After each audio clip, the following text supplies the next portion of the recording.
The crystal champagne flutes stopped mid-toast, frozen like delicate ice sculptures in the hands of Seattle's elite. The string quartet's bow hung suspended over violin strings, the last note dying into a silence so complete you could hear the harbor waves lapping against the pier outside. Every eye in the waterfront venue turned toward the man standing at the microphone, Alden Vail, the blind billionaire who had just announced there would be no wedding tomorrow. "Love without respect isn't love," he said, his voice carrying the kind of calm that comes from absolute certainty. His unseeing eyes faced forward.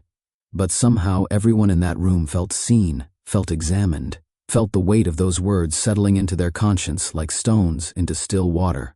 The woman in the designer gown beside him, Noor Klein, his fiancée until 60 seconds ago, stood frozen, her perfectly manicured hand still reaching for his, finding only empty air where his fingers had been.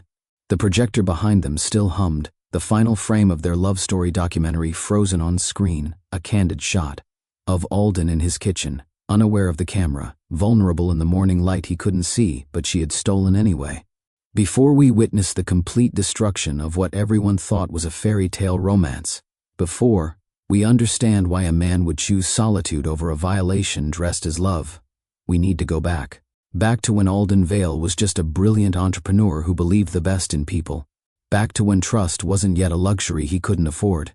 But first, and I know this moment has grabbed you by the collar and won't let go, welcome to Rich Billionaires Romance Stories, where we explore the complex world of love, power, and the price of both. If you're someone who believes that real love means protecting each other's dignity, that privacy isn't about having secrets, but about having sacred spaces, then you're in the right place. Whether you're a longtime subscriber who's been with us through countless tales of passion and betrayal, or you're discovering us for the first time through this shocking story, hit that subscribe button now. Join our community of viewers who gather here for stories that matter, stories that make you think about your own relationships, stories that prove love is never simple when billions are involved. The rehearsal dinner had started like any celebration should, with laughter that bounced off the cedar walls, with friends raising glasses to tomorrow's promise, with the soft melody of happiness that money can buy but can't guarantee. Alden had stood by the window, letting the sound of the tide tell him stories about the weather, about the boats coming home, about the city settling into the evening like a cat into a favorite chair. "You're quiet tonight," Kaya had said, standing close enough that he could smell the faint lavender of her perfume, not heavy like Noor's signature scent, but subtle, like a whisper you had to lean in to hear. "Just listening," he'd replied, though what he was listening for, he couldn't have said. Maybe it was instinct. Maybe it was the way Noor's laugh had grown sharper over the past weeks, edged with something that sounded like victory rather than joy. Maybe it was the way conversations stopped when he entered rooms, replaced too quickly with bright chatter about flowers and place cards. Then came the surprise, Noor's gift to their guests, she'd called it. A documentary of their love story, filmed over months, edited into something that was supposed to be beautiful. The lights dimmed. The projector whirred to life. And Alden's private world, the world he'd built so carefully, the sanctuary, where blindness wasn't a story, but simply a fact, became public property. He heard his own voice on the recording, caught in moments he'd thought were just between them. Morning coffee, testing new equipment in his home office, the vulnerable seconds when he'd navigate a rearranged room, hands outstretched, trusting that she wouldn't let him stumble. All of it was captured, all of it packaged, all of it prepared for a larger audience than the friends and family in this room. Whose camera captured these? He'd asked, though he already knew. The answer was in Noor's quickened breathing, in the way her hand tightened on his like a vice rather than a caress. "Don't be mad," she'd whispered. And those 3 words told him everything. You only say "don't be mad" when you know you've done something that deserves anger. It's part of the feature. They needed a fuller story. The feature. The magazine deal she'd mentioned in passing but never in detail. The contract he'd never seen but she'd signed. His life, their private mornings, all of it currency in a transaction he'd never agreed to. The applause when the video ended sounded like rain on a tin roof, harsh, demanding, impossible to escape. That's when Alden stood, when he walked to the microphone with the careful steps of a man who had learned that the ground could shift without warning, that trust could evaporate like morning mist. that love could. Wear a mask so beautiful you'd never think to peek behind it. Thank you all for coming. Thank you for celebrating love. His voice was steady, the voice of a man who had pitched to investors, who had built an empire on the belief that technology should serve humanity, not exploit it. We won't be having a wedding tomorrow. The gasps came in waves. Chairs scraped against the floor. Someone dropped a glass, and the shatter punctuated his words like an exclamation point written in crystal and surprise. To understand why a man would walk away from what looked like everything, you need to understand what everything meant to Alden Vale. His penthouse occupied the 37th floor of a building that touched the Seattle sky like a prayer, all glass and steel and ambition made vertical.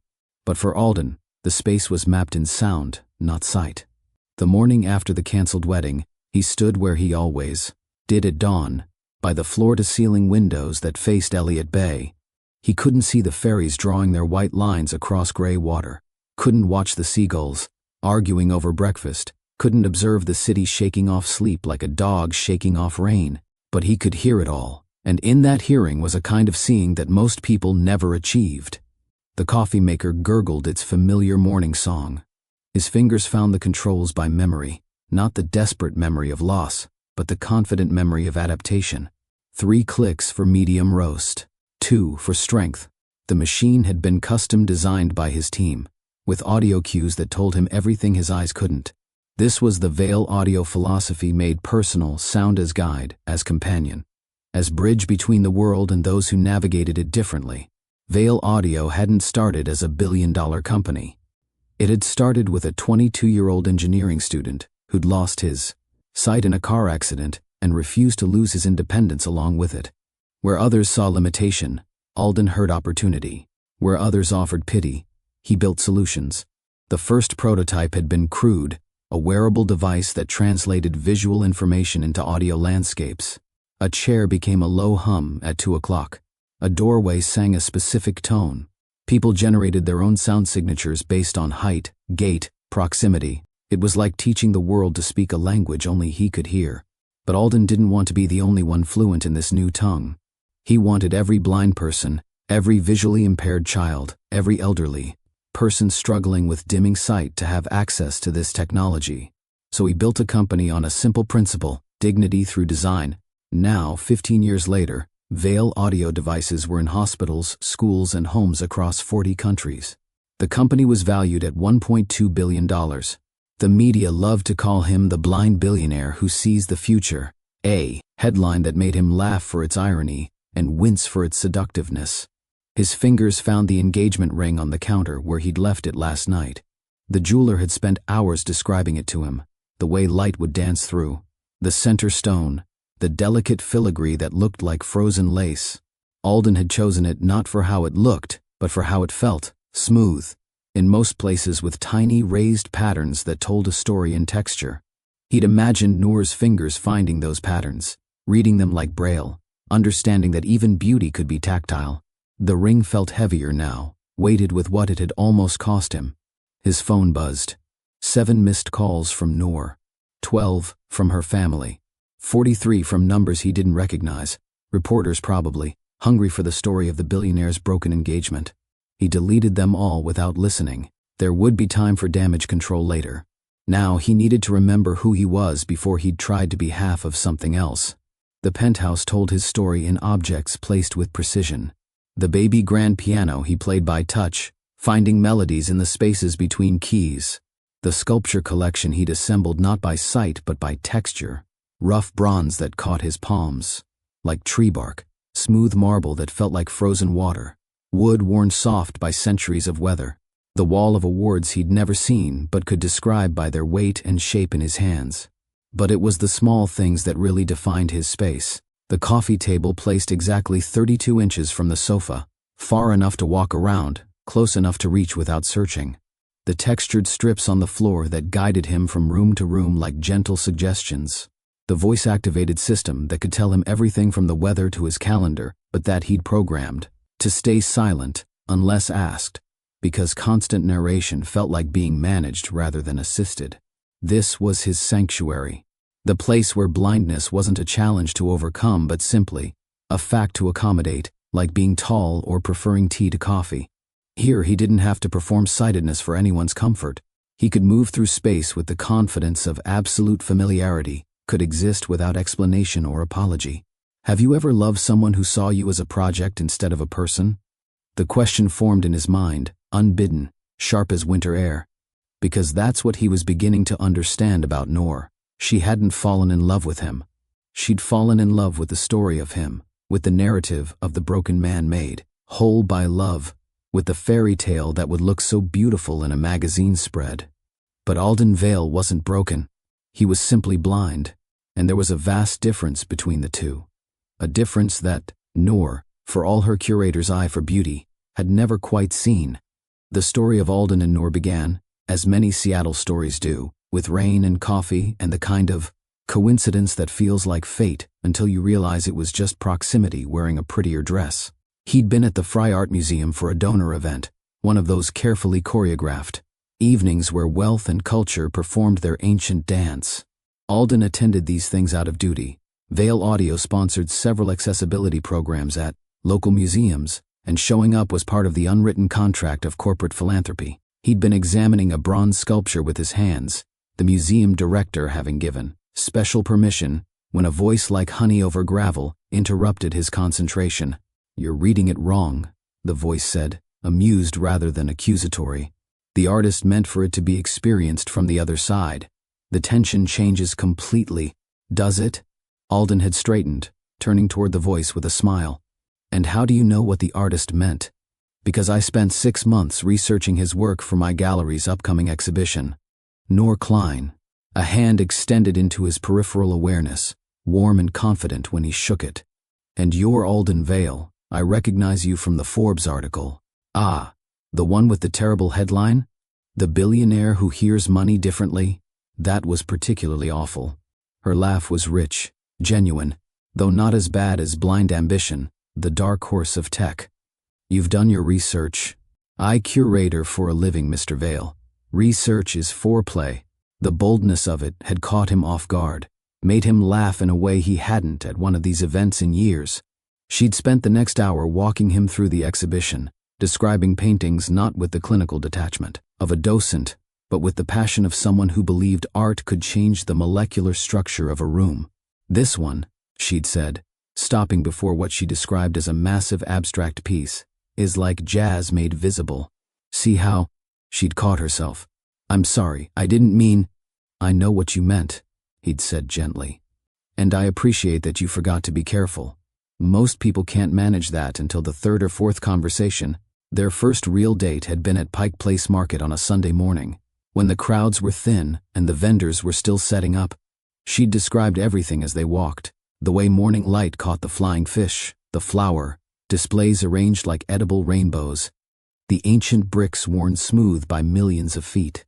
But it was the way she'd asked him to describe what he experienced that had hooked him.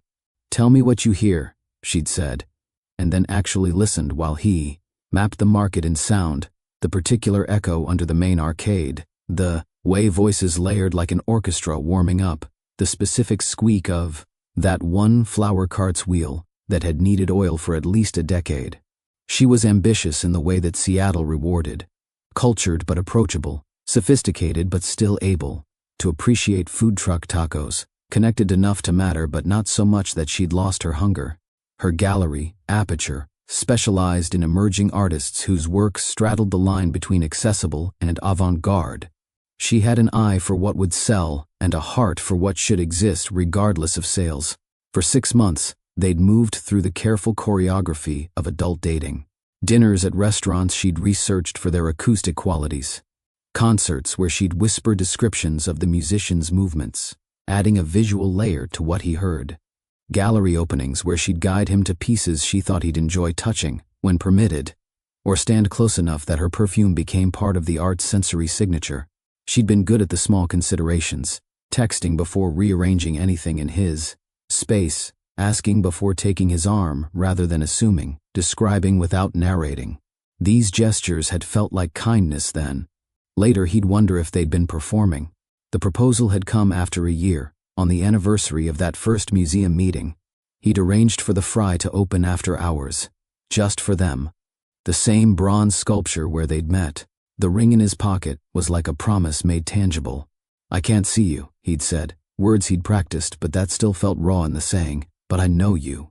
I know the way you breathe when you're excited about a new artist. I know the rhythm of your walk in heels versus sneakers. I know the exact tone your voice takes when you're about to disagree with me, but want to be polite about it. Marry me, and let me spend the rest of my life learning the sounds I haven't discovered yet."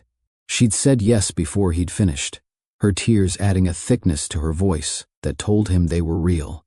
The kiss had tasted like champagne and possibility, but even then, there had been signs. The way she'd immediately posted about the engagement, crafting the narrative before they'd even left the museum. The professional photographer who'd happened to be there to capture the moment.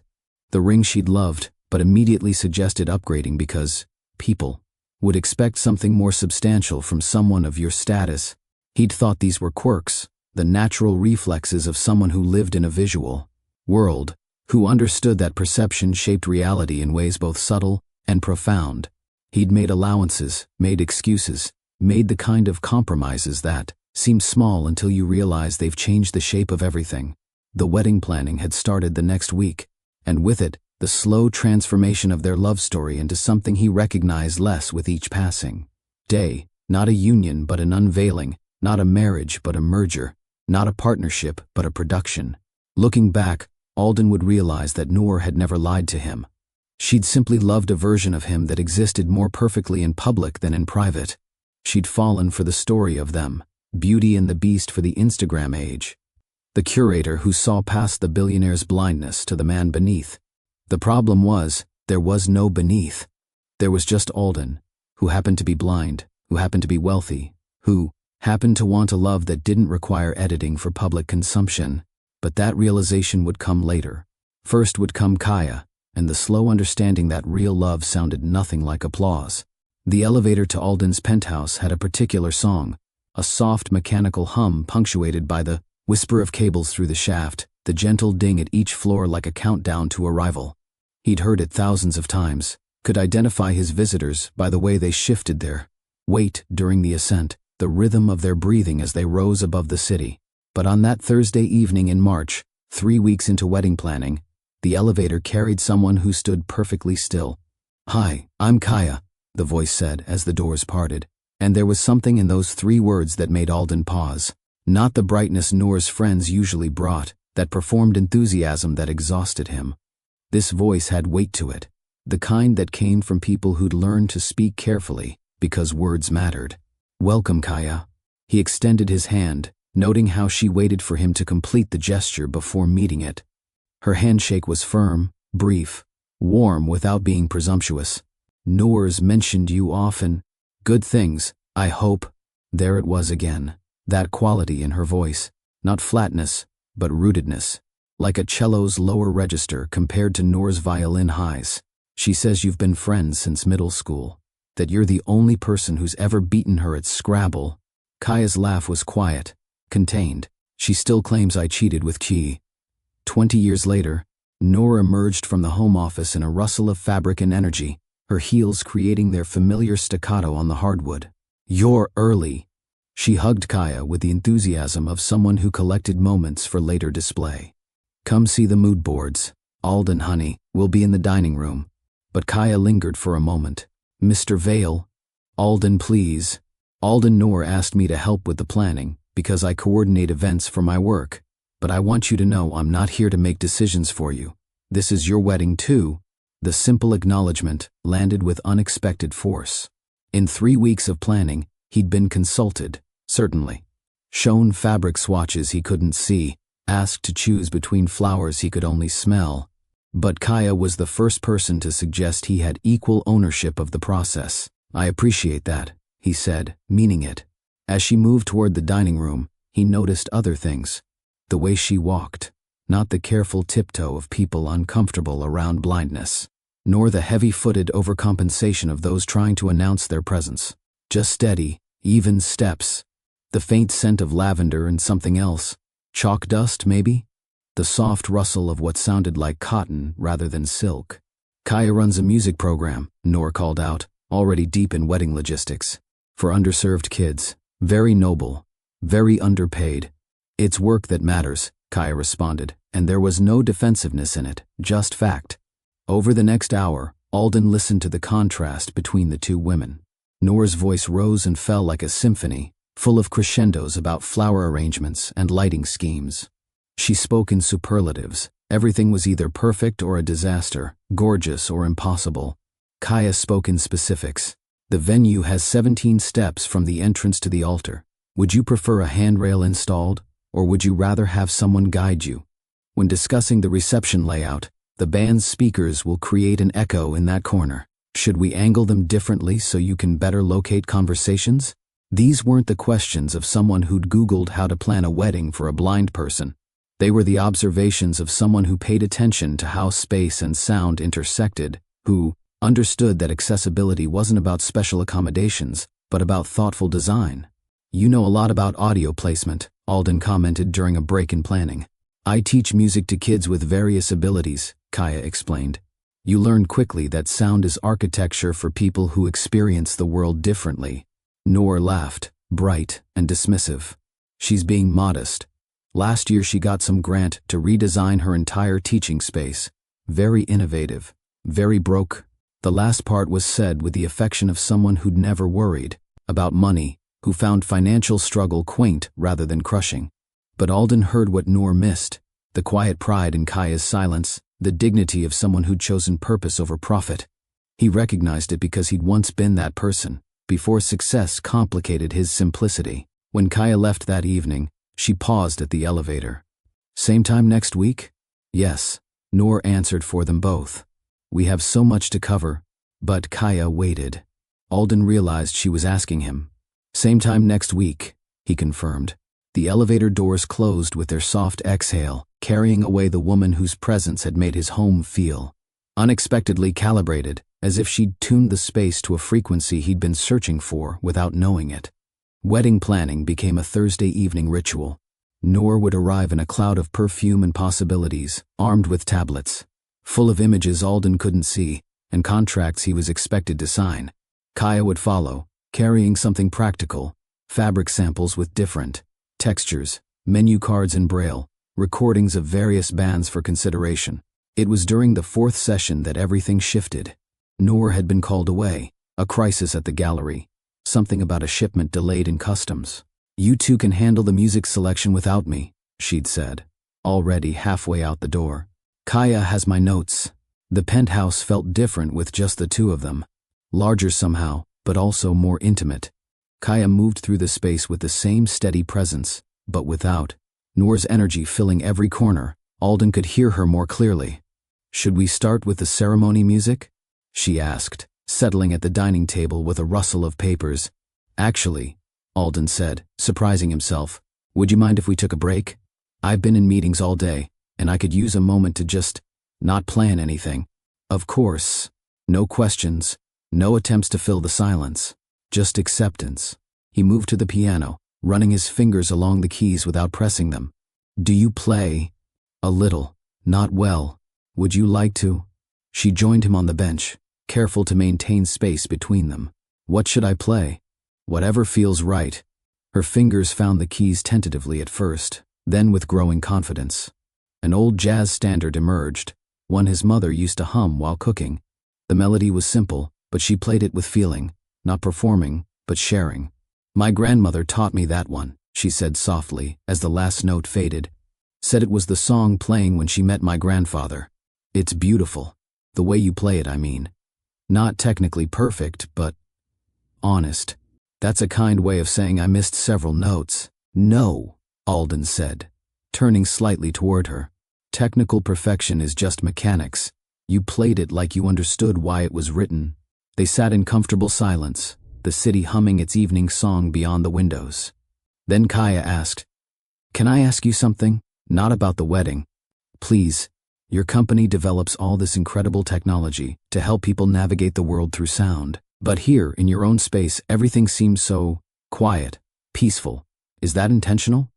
Alden smiled. You're the first person to notice that. Most people expect my home to be full of gadgets announcing everything. But that would be exhausting. Exactly. He found himself wanting to explain, to be understood. Technology is a tool, not a crutch. Here, I know every inch of space. I don't need constant narration. I need sanctuary. That makes sense. It's like how I love teaching music, but when I come home, sometimes I just want silence. Over the following weeks, their conversations deepened. While Noor focused on aesthetics, the perfect shade of ivory, the ideal flower arrangement, Kaya asked questions that mattered. How did he want to enter the ceremony? What traditions felt meaningful versus performative? Did he want audio descriptions for guests who might need them? She suggested subtle modifications that enhanced rather than highlighted. Textured ribbons on the end of each pew, so he could navigate the aisle independently. A slight platform at the altar so he'd know exactly where to stand. Small changes that preserve dignity while ensuring comfort. "You're good at this," he told her one evening as they reviewed the final ceremony layout. "At party planning?" She sounded amused. "At seeing the whole picture. Most people focus on how things look. You think about how they'll feel, how they'll sound, how they'll function. Maybe because I work with kids who experience the world differently. You learn to think beyond the obvious." There was something in her voice when she talked about her work, a quiet passion that reminded him of his own early days, when Veil Audio was just an idea and a prototype held together with hope. "Tell me about your program," he said. And she did, about the 6-year-old who couldn't speak but could drum complex rhythms, the teenager who found her voice through songwriting. The grant proposals were written at midnight, the instruments bought from pawn shops and restored. The small victories that kept her going despite budgets that barely covered rent. "Why music?" he asked. "Because it's universal. You don't need sight to hear it.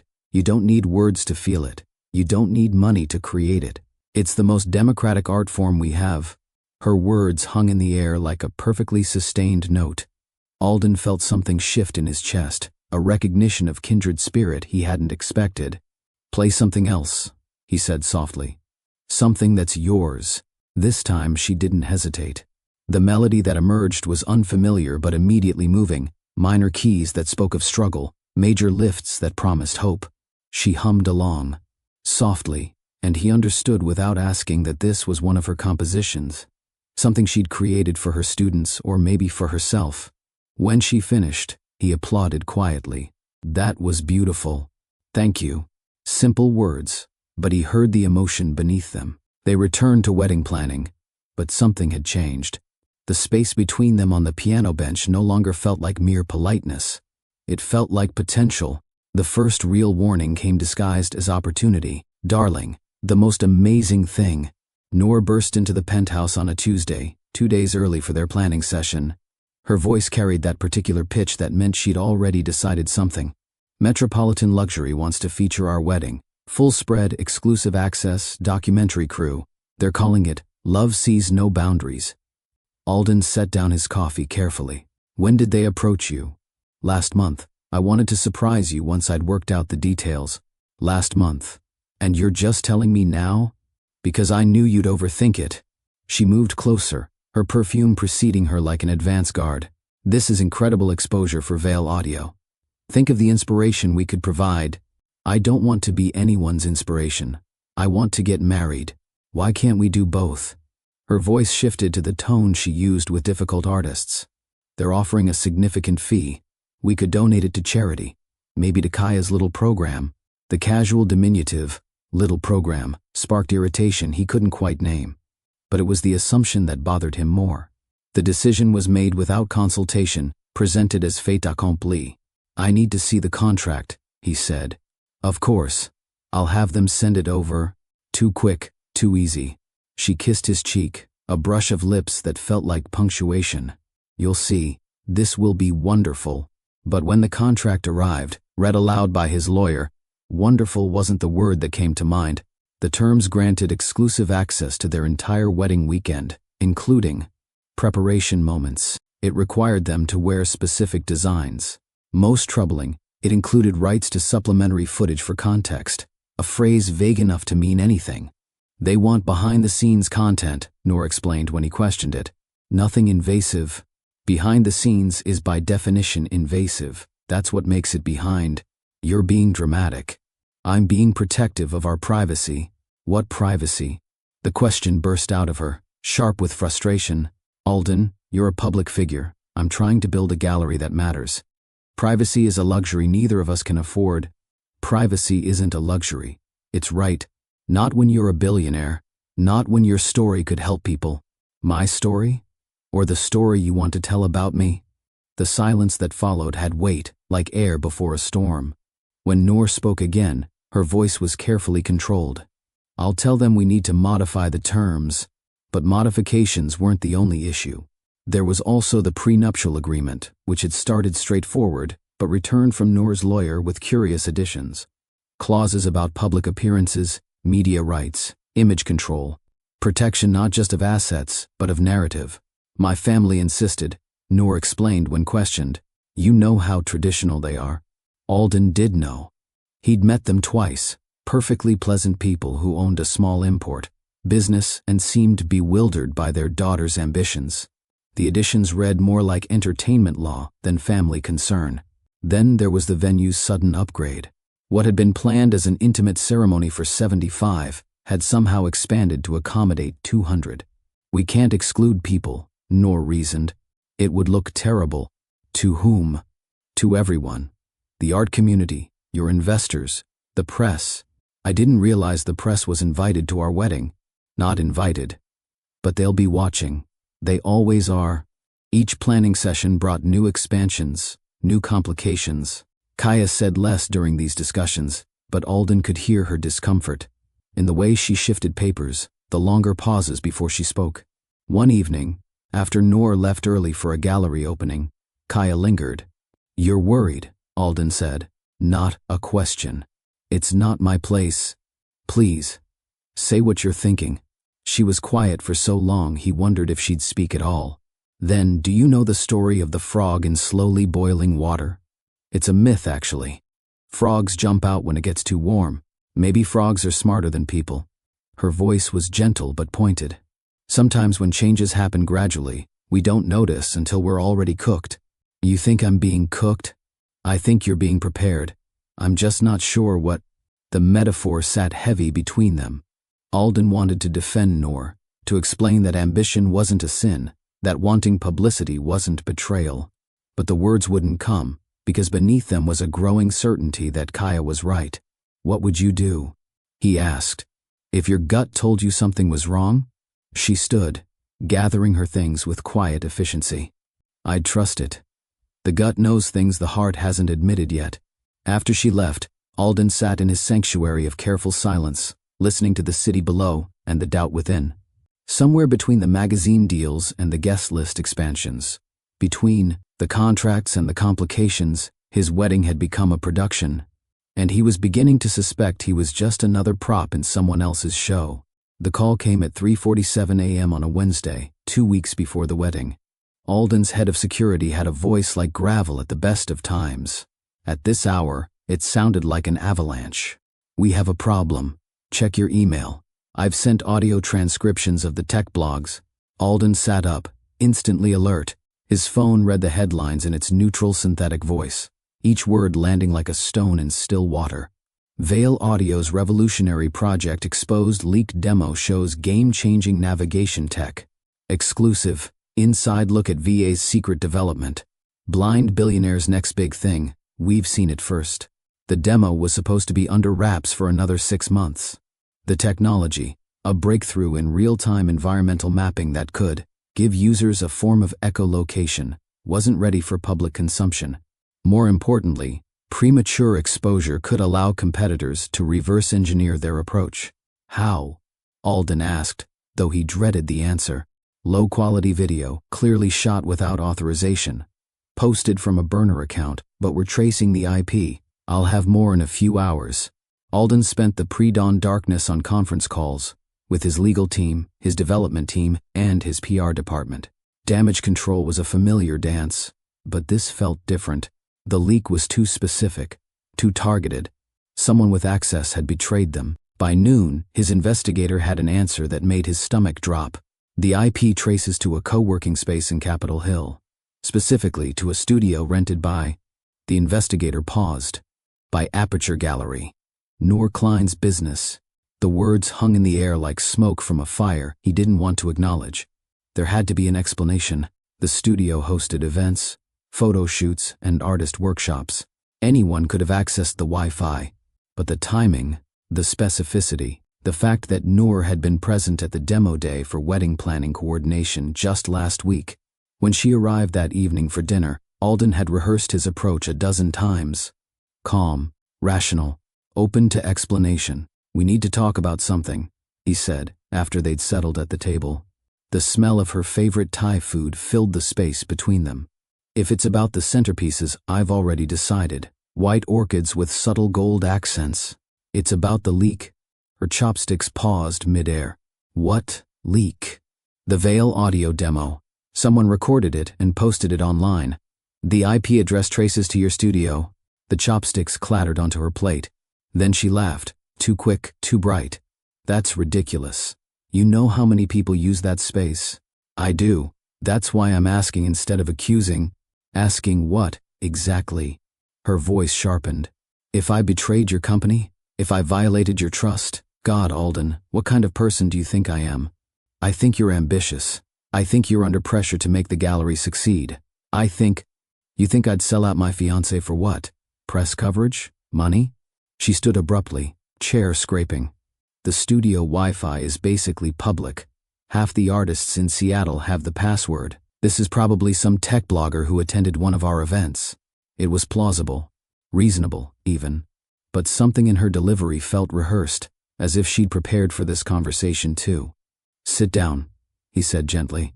"Please, let's talk about this." "There's nothing to talk about. You've already decided I'm guilty." "I haven't decided anything. I'm trying to understand." She sat, but her posture remained rigid. "Understand this. I would never jeopardize your work. Our life together matters more than any story." The words were right. The tone was right. But Alden had built his life on reading the spaces between sounds, and in those spaces, he heard something that made his chest tight. Later, after she'd left with cool kisses and cooler promises to figure out who did this, Alden sat with Kaya in his office, reviewing final wedding details. "You're distracted," she observed. "Long day. The tech blogs are calling it corporate espionage." Her voice was carefully neutral. "That must be stressful. You saw the stories." "Everyone in tech saw them. I'm sorry this happened so close to the wedding." He wanted to tell her about the IP address, about his doubts, about the way Noor's denial had sounded like a performance. But Kaya was Noor's friend first, his, wedding planner? Piano companion? The person whose presence made his home feel more honest? "These things happen," he said instead. But Kaya didn't move on to wedding details. She sat quietly, and in that quiet, he heard an invitation to truth. "The leak came from Noor's studio," he said finally. Kaya's intake of breath was sharp, pained. "Oh." She says it's a coincidence. "The Wi-Fi is widely shared. Do you believe her?" The question hung between them like a bridge he wasn't ready to cross.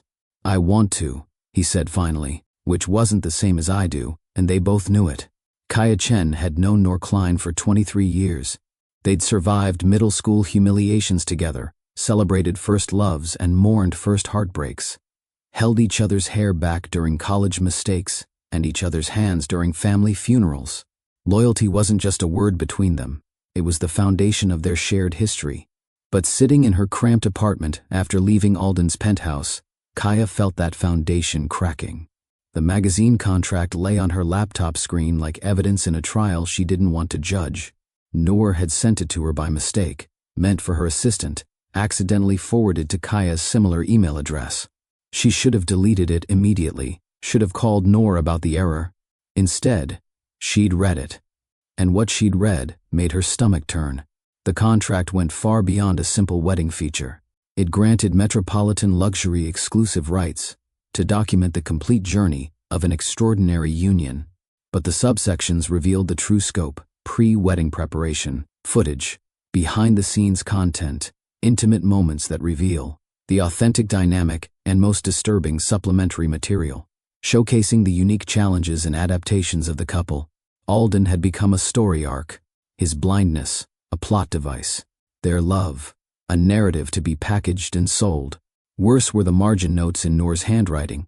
Scanned and attached. Can increase kitchen scenes. A cooking is very visual. Get footage of him with a cane in unfamiliar spaces. Money shot. Him touching my face to see me. Test this week?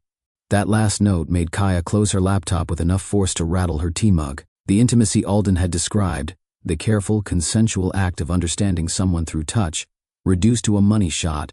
She tried calling Noor, ready to confront her, to demand an explanation. But when her friend answered, bright and busy and full of wedding excitement, the words died in Kaya's throat. Just confirming Thursday's session, she managed. Perfect. I have the most amazing surprise planned for the rehearsal dinner. Alden will die when he sees, well, you know what I mean. That casual correction, that easy acknowledgement of his blindness as a verbal inconvenience, sparked fresh anger. But still, Kaya said nothing. 23 years of friendship held her tongue like a vice. The next few days were torture. She watched Alden navigate wedding planning with patient grace, listened to him describe his hopes for their marriage, saw him trust the woman who was documenting his vulnerabilities for public consumption. She watched Noor, too, searching for signs of the friend she'd known. The girl who'd shared her lunch when Kaya's family couldn't afford extras. The woman who'd held her through her grandmother's death. The friend who'd believed in Kaya's music program when everyone else called it naive. That Noor still existed, Kaya was sure. But she was buried beneath ambition that had metastasized from drive to desperation. The breaking point came during a vendor meeting at the hotel. Kaya arrived early to find Noor in the bathroom, on a call she clearly thought was private. The footage from his apartment is gold, Noor was saying. He has no idea about the cameras, the way he navigates, the morning routines. It's exactly what you wanted. No, he won't sign a release, but the prenup covers shared property documentation. Trust me, once he sees the final product, he'll understand. It's tasteful. Inspiring. Kaya backed away silently, her heart hammering. Cameras. In his apartment. In his sanctuary. She made it to her car before the shaking started. 23 years of friendship. A lifetime of loyalty. But on the other side of the scale, a man who deserved truth. A man who'd built his life on trust because he had to, because the world required him to put faith in others' descriptions, others' guidance, others' honesty. The word Alden had taught her surfaced, complicity. She wasn't just keeping a secret. She was enabling a violation. Her silence made her part of it. That night, Kaya sat with her phone in her hand for an hour before typing the message, "Can we talk? Privately. It's important." Alden's response came quickly, of course. Tomorrow, after Noor leaves, she wanted to wait, to find perfect words, to somehow preserve everyone's dignity. But perfect wasn't possible when the foundation was rotten. "It can't wait," she typed. "Tonight, please." An hour later, she stood in his penthouse, the city lights she could see, and he couldn't cast shadows on the walls. He offered tea, which she declined. Her hands were already shaking. "What's wrong?" His voice carried the particular gentleness of someone who'd learned to read distress in breathing patterns and shifted weight. "I need to tell you something that will hurt you. And it will probably end my oldest friendship. But not telling you would be worse." He sat carefully, as if preparing for impact. "Tell me." So she did. About the contract, the margin notes, the phone call, the cameras he didn't know about. She spoke steadily, clinically, like reading a medical report about a disease she wished wasn't terminal. When she finished, the silence stretched like a held breath. "You're sure?" he asked finally. "I have the contract. I heard her myself. Alden, I'm so sorry." "For what?" "You didn't do this." "I knew her. I vouched for her by being her friend. I brought this into your life." "No," he said firmly. "She brought herself. You brought honesty, even when it cost you everything." Kaya felt tears she hadn't expected. "What will you do?" "What I have to do." His voice was steady, resolved. Would you help me? I need someone I can trust to help me understand what's been taken, what's been recorded." Of course. They spent the next hours going through his apartment with a detection device his security team provided. 7 cameras. In the kitchen, the living room, the hallway, his office, even, and this made Kaya's voice break when she told him, one in the bedroom, disguised as a new air freshener. Each discovery was a fresh betrayal. Each camera was a violation of the sanctuary he'd built so carefully. She had access, he said quietly. I gave her complete access because because love means not having to guard your spaces. Love does mean that, Kaya said firmly. What she did isn't love. It's theft. The rehearsal dinner arrived like a storm everyone could see coming, but no one could stop. Alden dressed carefully in the suit Noor had chosen, fingers finding the subtle Braille labels Kaya had sewn into each garment, so he'd always know what matched. He'd made his decision 2 days ago, after his lawyer confirmed what the cameras had captured, after understanding the full scope of Noor's betrayal. But he'd waited, not out of cruelty, but out of a desperate hope that somehow, at the last moment, she would confess, would apologize, would show him the woman he'd thought he was marrying. Instead, she'd arrived at the penthouse that morning bright with excitement, talking about the documentary crew that would be filming the dinner for posterity. Just family videos, she'd assured him. Nothing commercial. The lie slid so easily from her lips that he wondered how many others he'd missed. Now, standing in the waterfront venue, he listened to the sounds of celebration around him.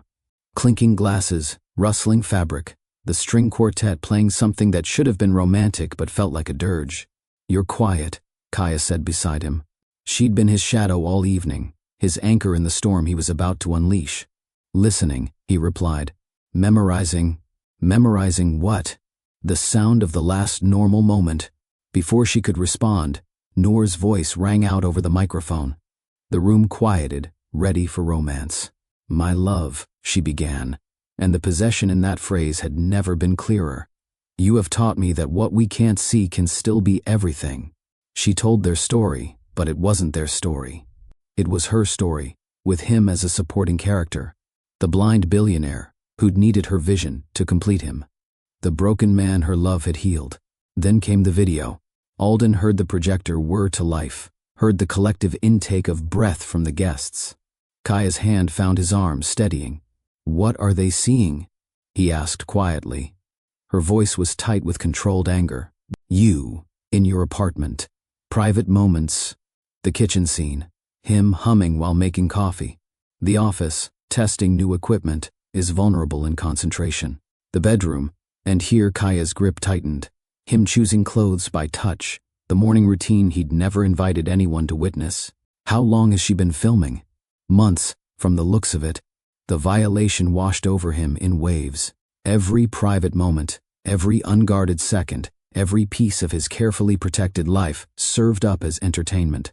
The video ended with applause that sounded like breaking glass. Noor squeezed his hand, whispered, It's beautiful, isn't it? Beautiful.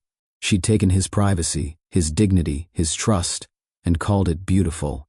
He stood, Kaya's hand falling away as he moved toward the microphone with the careful steps of a man who'd learned that the ground could betray you. Thank you all for coming, he said, voice carrying the calm that comes after a decision. Thank you for celebrating love. He felt the room lean in, expecting romance. He gave them the truth instead. We won't be having a wedding tomorrow. The gasps came like a wave. Chairs scraped. Someone dropped a glass, shattering a punctuation mark to his words. Alden, Noor's voice, sharp with shock. No, he said gently, not like this. He didn't rage, didn't accuse, didn't turn their rehearsal dinner into a trial.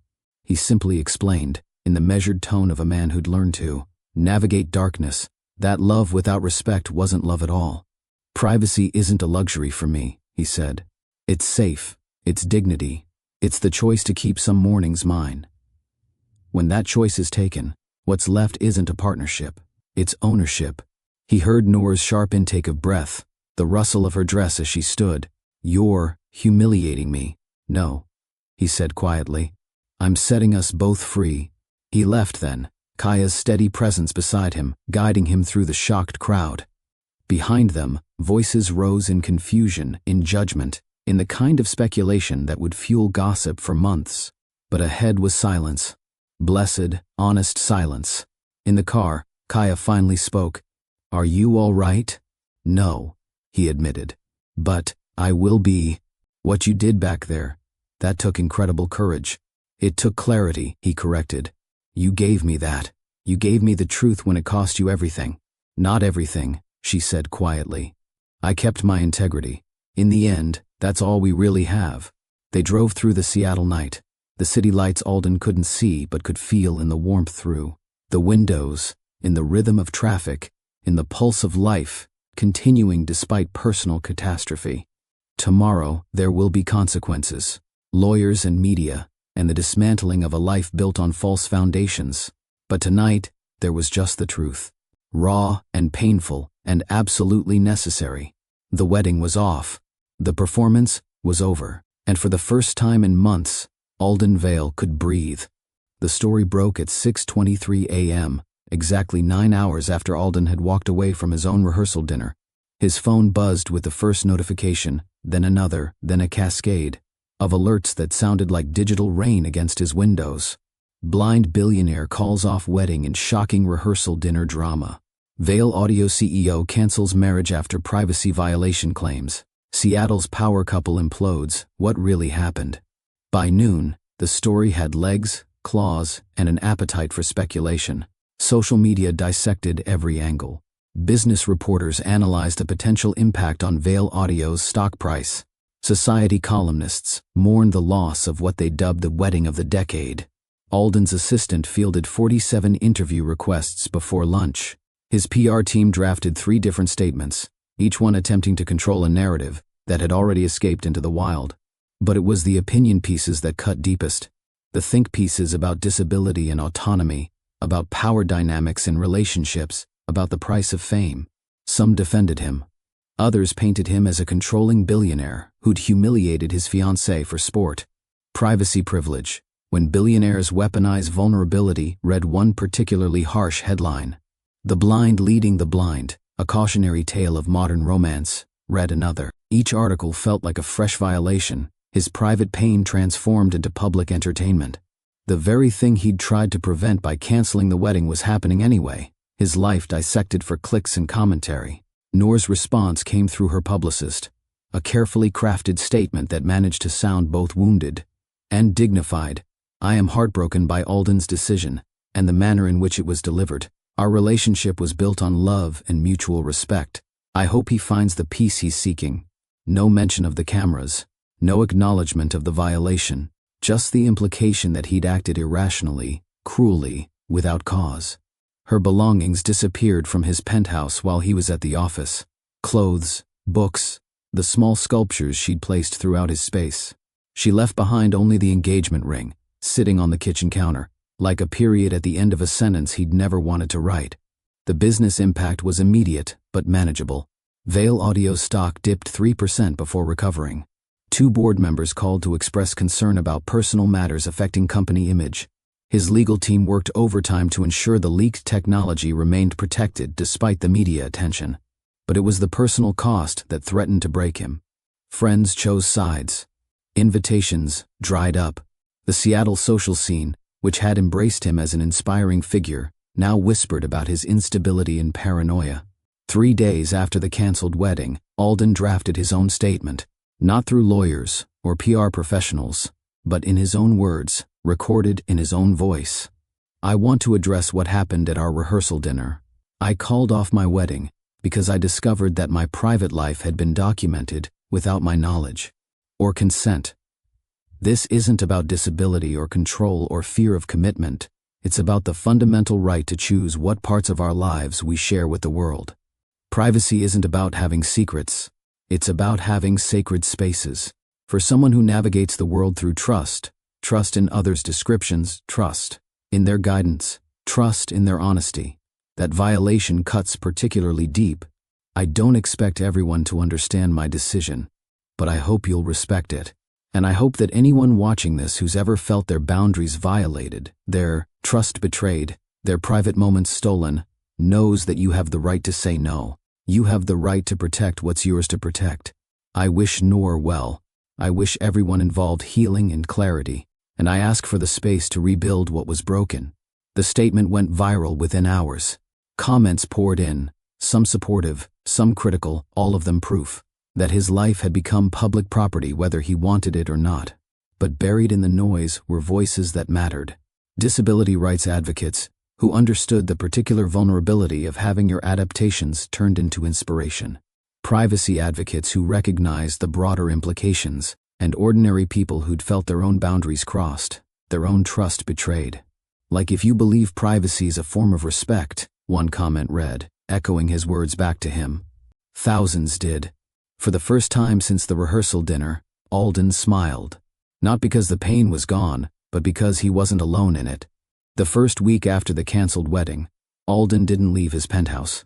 He ordered groceries online, conducted meetings via video call, and let the city hum its familiar songs 37 floors below, while he learned how to be alone again. Alone, but not lonely. There was a difference he was rediscovering. He established routines that had nothing to do with wedding planning or relationship maintenance. Morning coffee at exactly 6:30, the ritual of grinding beans and timing the pour, a meditation in precision.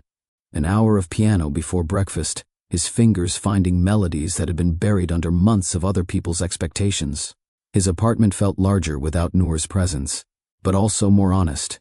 He could leave a book on the coffee table without worrying about the aesthetic, could play music at whatever volume felt right without considering someone else's preferences, could exist without performing existence. The hardest part was the silence where conversation used to be. For months, his evenings had been filled with Noor's voice, planning, dreaming, describing the visual world she inhabited. Now there was just the city's soundtrack and his own thoughts, which were sometimes harder to bear than loneliness.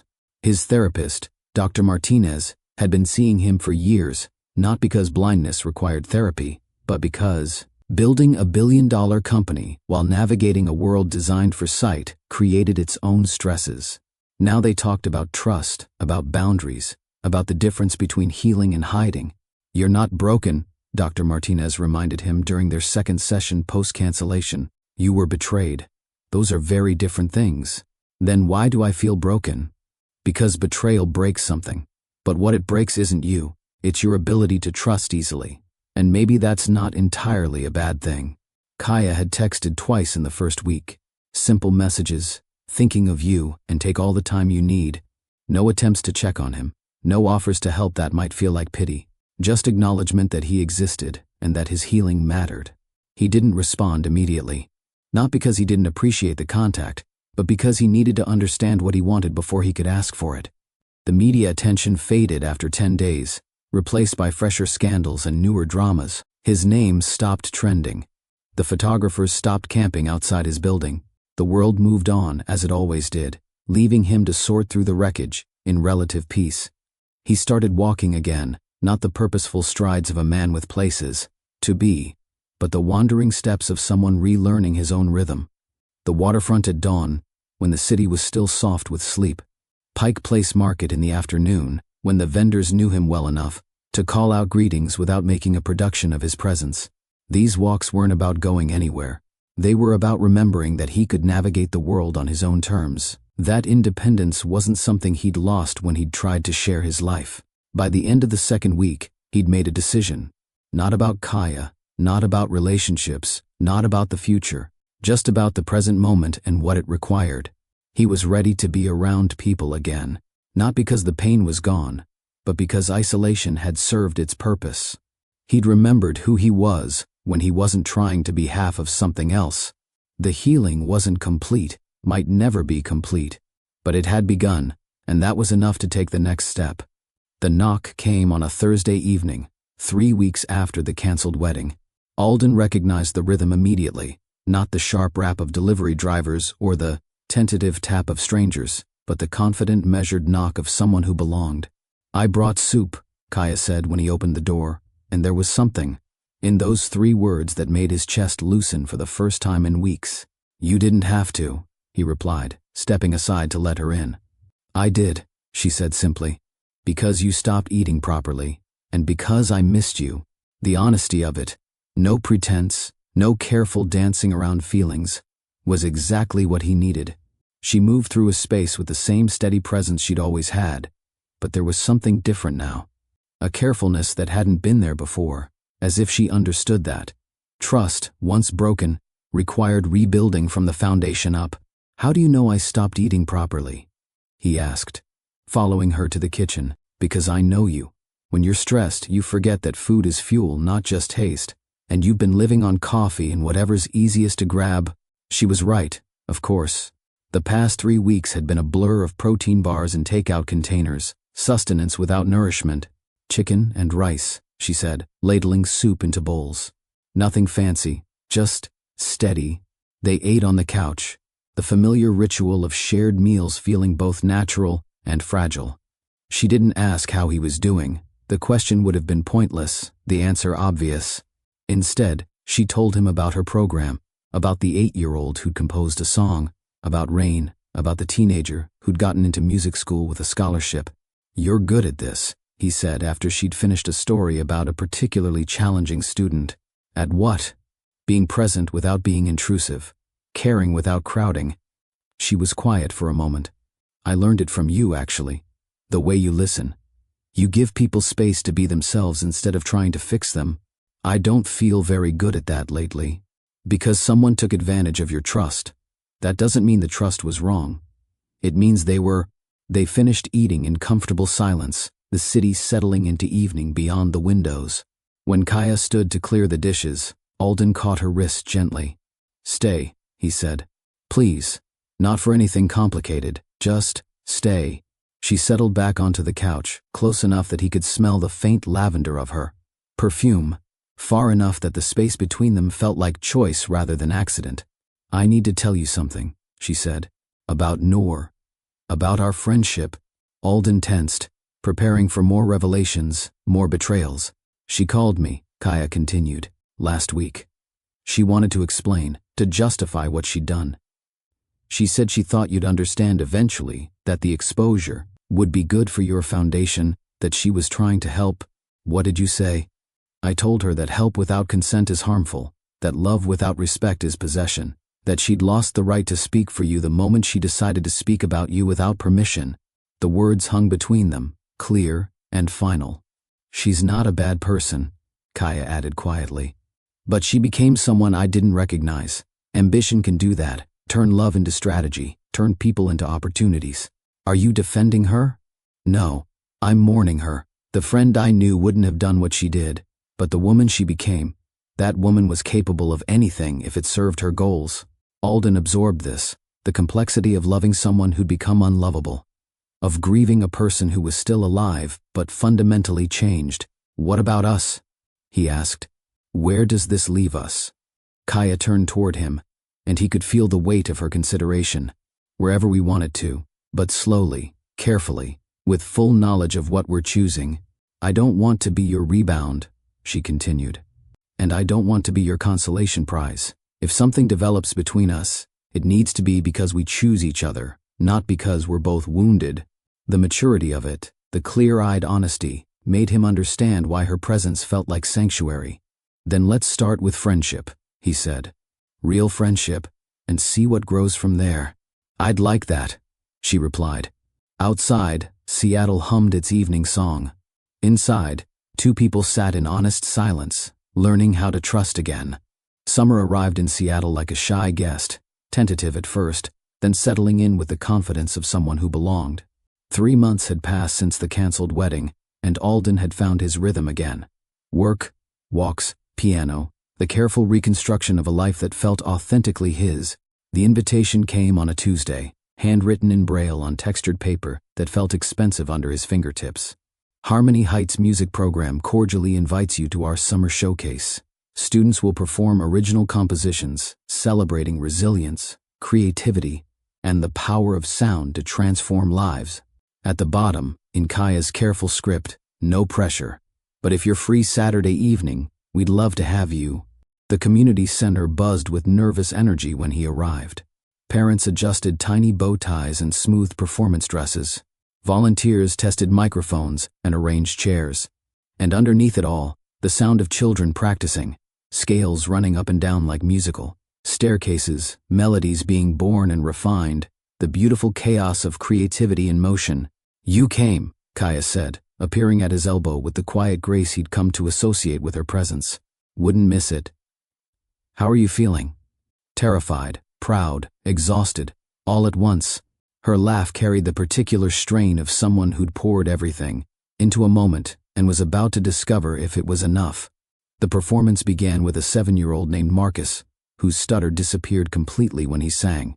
His voice, clear and strong, filled the space with a song about finding words when speaking felt impossible. The audience held its breath, understanding they were witnessing something sacred. Next came Elena, who'd been born with partial hearing loss. She played drums with a precision that seemed to come from feeling rhythm in her bones, rather than hearing it in her ears.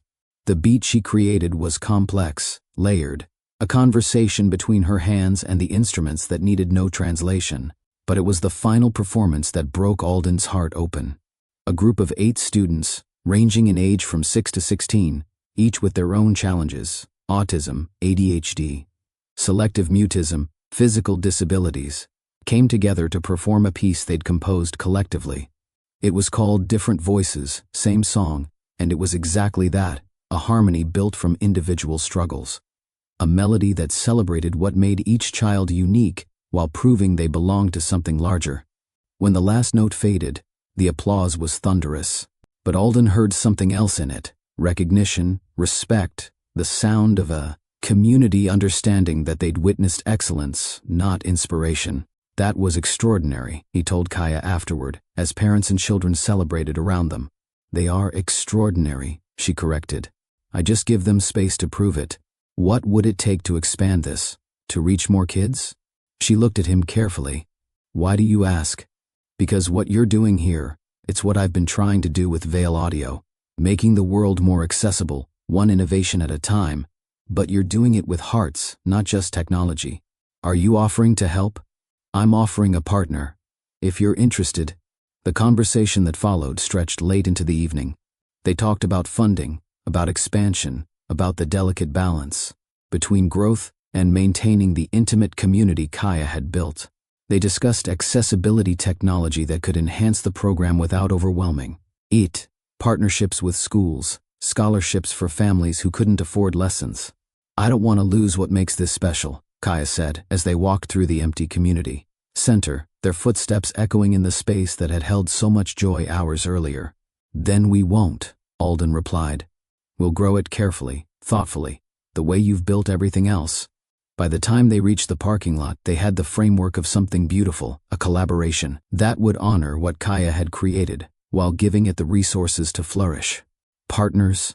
She asked, extending her hand. Partners, he agreed, shaking it.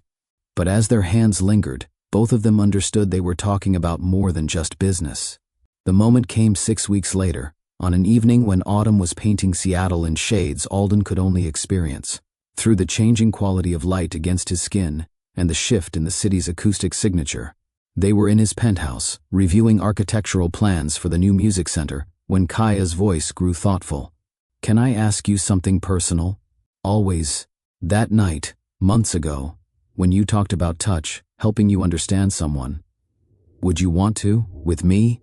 The question hung between them like a bridge waiting to be crossed. Alden set down the Braille documents he'd been reading, giving her his full attention. Only if you want me to, he said, echoing the words from that first conversation. And only if you understand what you're asking. I understand that it's intimate. I understand that it's trust. I understand that it's a choice we're both making. He turned toward her on the couch, close enough to feel the warmth of her presence. Are you sure? I'm sure. Slowly, giving her every opportunity to change her mind, he lifted his hands. She guided them to her face, her fingers covering him briefly before falling away. His touch was gentle, reverent. He read her features like Braille, learning the curve of her cheekbone, the line of her jaw, the arch of her eyebrows that he'd heard in her skeptical questions. There was a small scar near her hairline, a childhood accident, she whispered, and laugh lines that spoke of joy chosen despite difficulty. When he traced the shape of her lips, she smiled under his fingertips. Beautiful, he said softly. You can't know that. I know that you're beautiful to me, in every way that matters. She leaned into his touch, and he understood that something fundamental had shifted between them. The photograph appeared on a gossip blog 6 weeks later, Alden and Kaya leaving a restaurant. Together, her hand on his arm, both of them laughing at something only they could hear. The caption was predictably cruel. Blind billionaires rebound. Best friend swoops in. Within hours, the story had spread across social media like wildfire. Comments ranged from supportive to vicious, with the usual suspects weighing in on everything from the timeline of their relationship to Kaya's motivations. They crafted their response together, posting identical statements across their social media accounts. We didn't plan to fall in love. We planned to be friends, to heal, to build something meaningful together. Love happened slowly, carefully, with full knowledge of what we were choosing. We understand that some will see betrayal where we see growth, scandal where we see second chances, but we won't apologize for finding each other, and we won't hide from people who prefer their love stories to be simple rather than true. The response was immediate and divided. But buried in the noise were voices that mattered, people who understood that love doesn't follow schedules, that healing takes time, that sometimes the best relationships grow from the ashes of the worst ones. Comment below if you believe in second chances at love, because sometimes the heart knows what the mind hasn't figured out yet. The call came on a Tuesday morning in November, 18 months after the canceled wedding. Alden almost didn't answer. The number was unfamiliar, and he'd learned to be cautious about unexpected contact. But something made him pick up. "Alden? It's Noor." Her voice was different, softer somehow, stripped of the performance quality that had become her default in those final months. She sounded tired, but not defeated, worn down to something more honest.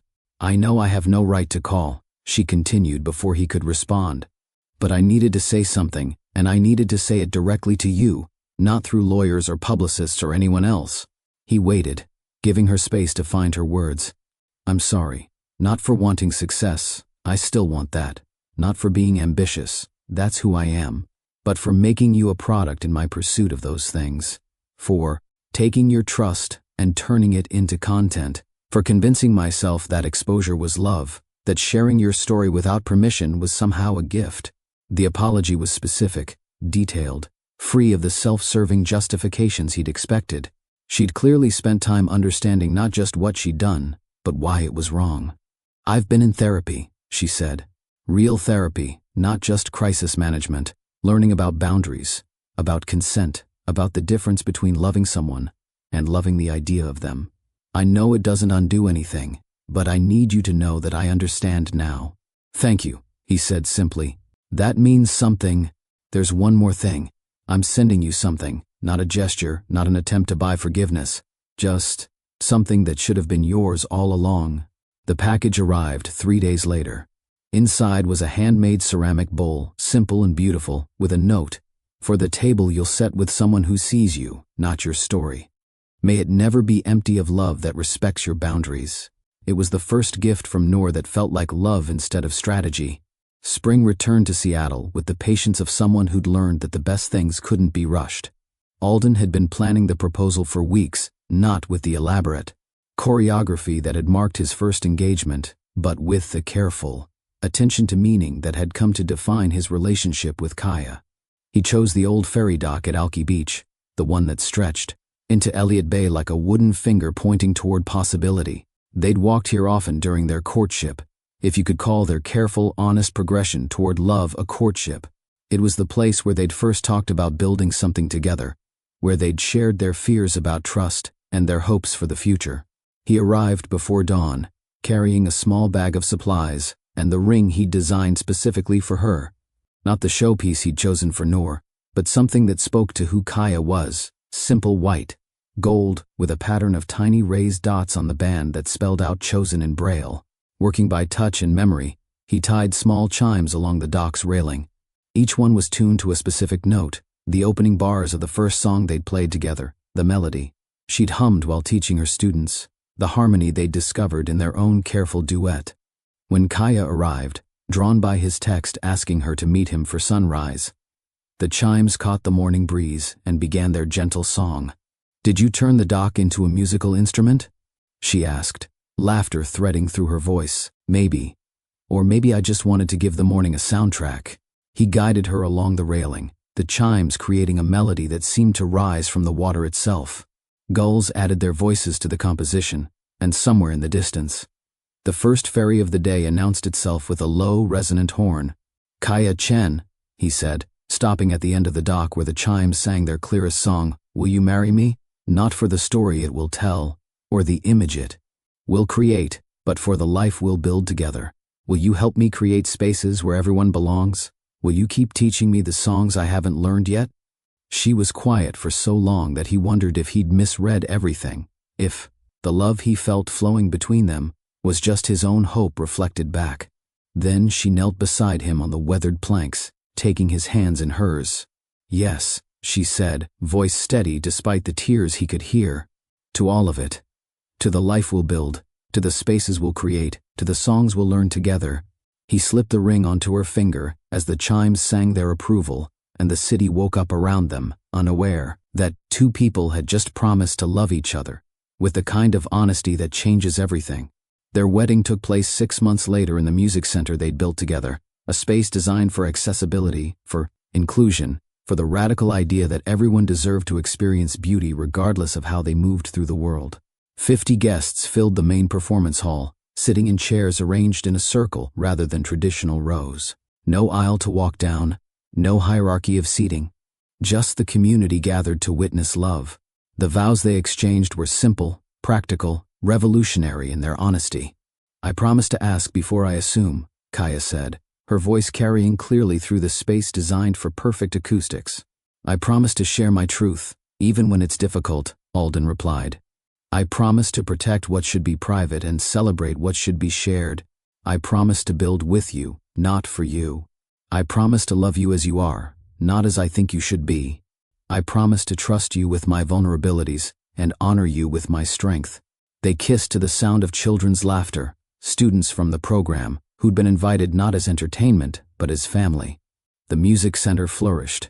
Within 2 years, they'd opened 3 additional locations, each one designed with the same principles: accessibility as beauty, inclusion as innovation, music as the universal language that connected all hearts.